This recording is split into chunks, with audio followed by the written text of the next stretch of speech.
Good evening, friend, and Merry Christmas. Here we are on the 55th day now of our 60-day challenge on goal setting, and we're trekking right along, making great progress.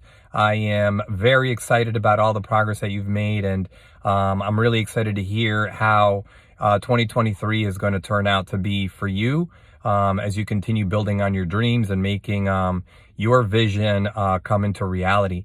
So today I just want to briefly introduce to you an exercise called the Wheel of Life, which is essentially a life audit that we should do periodically to basically assess how we're doing with our work-life balance, the inescapable balance of everyday life. It is an arduous task, but we should always try to aim to do the best that we can along the way because life is a journey, not a destination. So basically, the Wheel of Life, if you can envision it, I don't have a visual for you right now, but I'll try to explain it in the most simplest of ways, is essentially a wheel with 12 spokes that has along each spoke a specific area of your life. It could be spirituality, your creativity, your social life, your career, your finances, your physical activity, your important relationships, etc. And what you're to do essentially is try to assess how much time you're allocating each week to every one of these areas.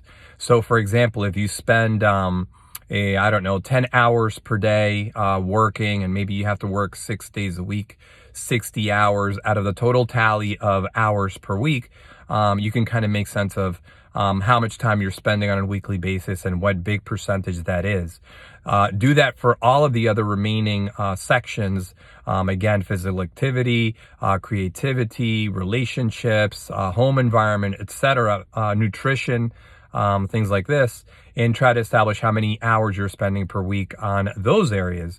And then what will eventually happen, you're intended to place a dot along the spokes. And for those things that are really not nourished very well or malnourished, you place that dot along the spoke closer to the center, versus if it's really nourished, you're going to keep it out in the perimeter of the wheel. And what you'll find out is that for those things that are closer to the center, they'll basically wind up having flat areas of your wheel or areas of your life that are malnourished, and you need to do something about it in order to become a little bit more balanced with your life. So this is a very powerful visual tool. And again, it doesn't have to be the concept of the Wheel of Life, but you can use whatever 12 specific segments you think you better see fit for your life to be balanced. But the objective is that once you've identified areas that are flat along your wheel, to essentially try to establish some tangible goals with workable deadlines, try to get those flat areas to be nourished and be better.